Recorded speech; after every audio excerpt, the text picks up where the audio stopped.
Am I the a-hole for wanting to meet my daughter after giving up my parental rights? Plus update. Original post. Long story short, in my 40 female 20s, I had a one-night stand with this guy, Nathan, now 41 male, and got pregnant. I first thought of terminating, but Nathan had come from a conservative religious background, not Christian, and wanted a baby. So we made a deal. I would give birth to the child and sign away my parental rights, that my name is not even in her birth certificate as is possible in my country, and he would pay all the medical expenses plus some extra for my troubles. And that's what we did. I didn't keep contact after his daughter was born. A few weeks ago, a friend of mine who has the same religion as Nathan sent me a post from her temple's youth group. They were asking for donations for the homeless, and one of the girls from the picture looked a lot like me. I searched for her profile and found out that she had Nathan's surname and had the right age to be the baby I gave away. She's 17 now and seems to be doing fine. She's involved in charity work, apparently loves music, and has lots of pictures with friends and family. Nathan, his wife, and half-siblings. I never wanted nor want to be a mother, but I became curious to know more about this human I put in the world. So I texted Nathan's old phone number, which he has not changed, and asked if he would allow me to meet his daughter, since I gave birth to her and everything. It made my intentions clear, that I do not want to interfere with his family, just to know her. He then wrote a long text, which comes down to saying that I'm an a-hole for wanting to know his daughter now after I abandoned her, and that this meeting would only mess with her head. I told him I was telling him out of courtesy, because soon the girl will be an adult and be able to choose herself if she wants to meet me. He then blocked me. Am I being the a-hole here? I don't think there's any harm in meeting my daughter. She already has a great family, and it would only be beneficial to her to know about her own history. But maybe I am not seeing the full picture. Now for the top comments before reading the update. So you didn't want her then, you don't want her now, but you're curious to see how she turned out? You're the a-hole. You have no desire to be in her life, but want to meet her. Do you not think that would be upsetting to meet the woman who gave you away and learn she still doesn't care about you? Leave her alone. The loveless curiosity is what makes OP the a-hole. No thought to how disruptive her presence will be. Agreed times 10 million. She wants nothing to do with this child. She just wants to talk her out of curiosity. How horrifying would it be for the person who birthed you to come out of nowhere and when asked why they say just curious, only to once again disappear into the night? Her dad is right. She's just doing this to mess with her head. It's so selfish. Honestly, I think you're the a-hole. You decided not to be in your child's life. It is not fair for you to now force yourself back into it because you want to. A more appropriate course of action would have been to reach out to provide current contact information and let him know that if she was ever interested in getting to know you, that's something you are open to. It should be her choice, not yours. Actually, I like the idea. I don't want to force myself in her life, just to know how she turned out, and maybe she has some questions for me. But you are right, it should be her choice. Just be aware that you have absolutely no right to have any opinions about how she's turned out. And be careful not to express any disappointment in her choices or involvement in her religion. As long as she's happy and healthy, that's all you can have concern for, as far as how she's turned out. It's great you want to know how it's going with her, but be careful and be sure to keep your opinions to yourself. Now for the update. Hi everyone. First of all, thank you for your judgment. Some of you were pretty harsh and a bit misogynistic, to be honest. But I needed to hear what the well-intentioned comments had to say. Some answers to common assumptions. 1. I wasn't coerced into giving birth. Nathan and I reached an agreement in a situation that involved us both. I'll admit that I was young, didn't know what pregnancy was really like, and needed the money, which I'm not proud of, but hey, y'all are gonna judge me anyway. 2. I didn't want to reach out to Nathan's daughter just because she looks like me. I only mentioned it because this is what made me realize that the girl in the picture was the child I gave birth to, but it blew out of proportion. 3. I don't know why some people assumed Nathan is Christian, but why they were judging him for being religious. He is Jewish and I'm agnostic myself, but don't think it's a problem for him to have a strong bond with his religion. The one-night stand happened when we were very young and I don't know what his views are about that, but it doesn't matter. His daughter apparently is very attached to their community and it's important to her. Also, I might have used the word temple wrong, but I'm not Jewish myself. 4. When I said I don't want to be a mother, I didn't mean I didn't want a relationship with Nathan's daughter. I am not her mother, since I didn't raise and don't want to take this place from the person who truly did, his wife. I also chose not to have children of my own. So after reading their comments, I came to a better understanding of what my role is in this situation and decided to reach out to his wife through social media to try to make amends. She was very understanding and explained to me that Nathan had a couple of tough years being a single dad before meeting her, and me coming back like that made it seem, as some of you pointed out, that I wanted to skip the hard parts and become a parent out of nowhere, which was never my intention. They told their daughter that her birth mother had to go back to her home country and couldn't take care of her, which was kind. The wife is going to talk to Nathan to leave the door open if their daughter wants to meet me when she's older. But I gave her all my contact information for when and if the time comes. I'll admit I was being a bit selfish here, so that is the best thing I could hope for. Thank you again. It's a tough one, because I understand changing your mind and wanting to know your child. But the father is right that this could create a lot of issues for the daughter. Considering OP1 didn't even know what they told the girl about her birth mother. Did she even know her father's wife wasn't her birth mother? And 2, the fact OP basically threatened the father to contact her daughter when she was a legal adult suggests OP was never worried about her daughter and was just focused on her own selfish needs/wants. I'm an adoptive mom, and all the training tells us this has to be the kid's decision. Some don't care, some care deeply. This kid is 17. It should be her choice. I think it's important that she didn't reach out to the girl, but instead contacted the girl's father. When that wasn't the result she wanted, she reached out to the girl's mother.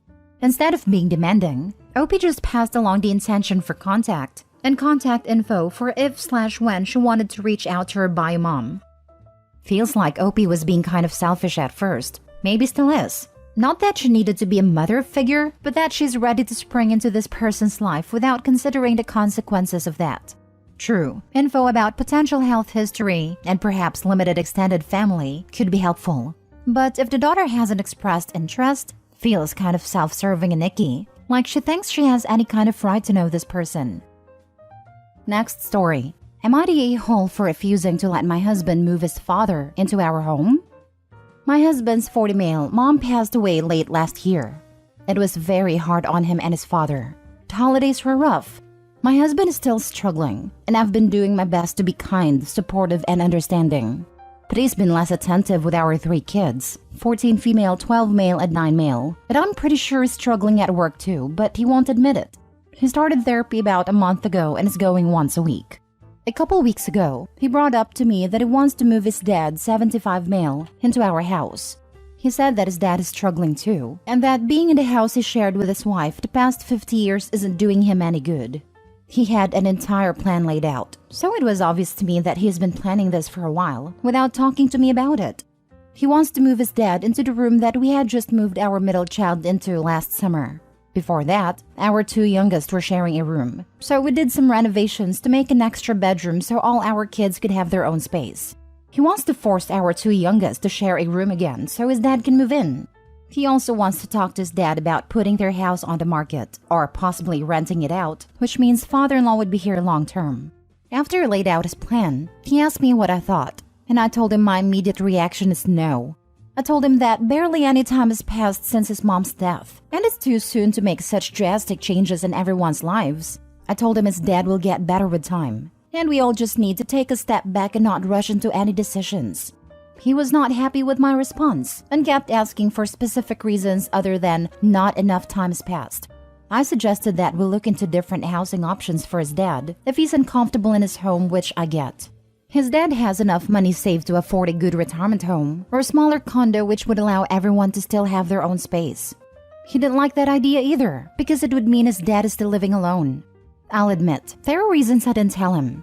Seeing my husband deal with his grief has been hard, especially since it's affecting his ability to be present with me and the kids. So I really don't want a second grieving man in our house. I also don't really want to kick our middle child out of the room that we just made specifically for them. That isn't fair to them. But I know if I tell my husband this, he's going to think I'm being selfish. And maybe I am. Father-in-law currently lives about 3 hours away, so visiting him is difficult. We also live in a pretty rural area, and the nearest town with respectable retirement homes is over an hour away. So even that option isn't ideally close, but it's still closer. I know it sounds selfish, but I just don't think I could handle 2 grieving men in my home. I can barely handle 1 right now. Now for the comments. I cannot believe anyone is saying you're the a-hole to not wanting your father-in-law to move in permanently. We don't even know he would want that. Living with someone, never mind pushing your kids back into sharing a room indefinitely, is a big deal. Hard not the a-hole. I think you all having a discussion about him selling up and buying a smaller place nearby is a better option. Maybe look into a tiny home or trailer for him to put on the property. Since you're rural, his own space but right there. Plus, if you don't flood, it could be a step or two and then it'll be one story. Perfect for elderly.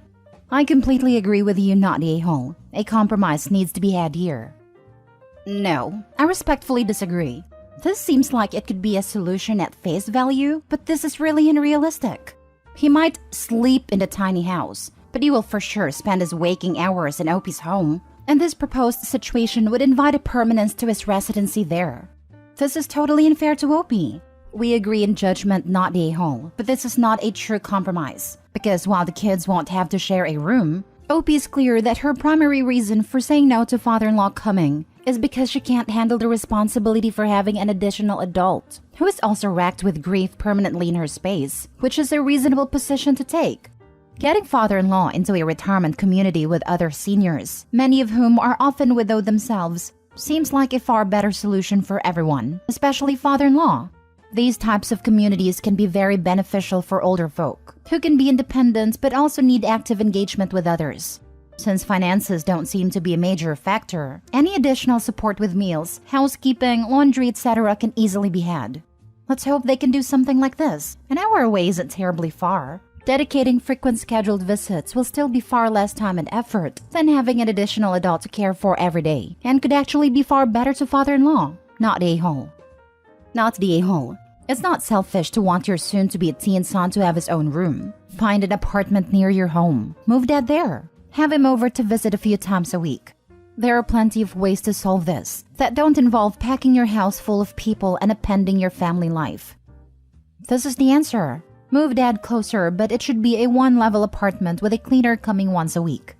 Opie is already dealing with a lot. Handling 3 kids and a struggling husband is no small feat. Given my experience with older boomer men, I am guessing that the workload of having him there will fall on Opie too. Extra laundry, cleaning, and another mouth to feed. Not the a-hole. The house belongs to you too, and it is the boys' home. It's definitely not fair to the kids to give away their space and make them share a bathroom with an old man, even if he is their grandfather, without their input. My father-in-law died 2.5 years ago, and my mother-in-law spent about 5 to 6 months of that time visiting us in our house. She sold the house she bought in 2021 and is with us again temporarily. It's not easy. It has nothing to do with grief, and we are empty nesters with a spare bedroom. Mother-in-law has an offer on a house about 30 minutes away and should be moving out next month. We plan and hope to visit her at least a couple times a week, but that's not 24/7.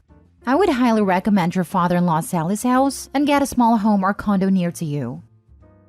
Last story. Am I the a-hole for not sharing my son's birthday cake? My 30 female son's 8 male birthday was 2 weeks ago. He wanted a pistachio cake, but nobody in our family likes it. So I agreed with him that the biggest cake that would be at a party would be a chocolate cake, while he would have a pistachio cake saved in the freezer just for him. The party took place in our backyard. The whole family was there, and the kids had a great time. We sang happy birthday to my son and went to cut the cake. While my mother-in-law and husband distributed the cake slices, I took my son inside and cut a big slice of his cake so he could eat it. The cake I'd bought for him was the size of a bento cake, so it would be enough for a toddler. When we left, my sister-in-law, who is also a mother, looked at my son's plate and saw that his cake was different. She was surprised and asked where this other cake was, because she and her daughter wanted to taste it. I replied saying that I couldn't share, because this cake was just for my son as he doesn't like chocolate. She called me selfish for denying her and her daughter a slice, and after that, she commented to everyone at the party that I had another cake hidden at home. Many people ignored it, but some were curious and asked me why I didn't share the other cake. I explained the situation until they kept calling me selfish. My husband and my mother-in-law told me I didn't do anything wrong as I was resolving a situation with my son. But I'm still in doubt if I'm really right or I was an a-hole. So am I the a-hole? Not the a-hole. I'm honestly having a hard time wrapping my head around adults demanding to eat a child's birthday cake at his own party. I'm absolutely with you on this one. I can't fathom being sulky in this situation.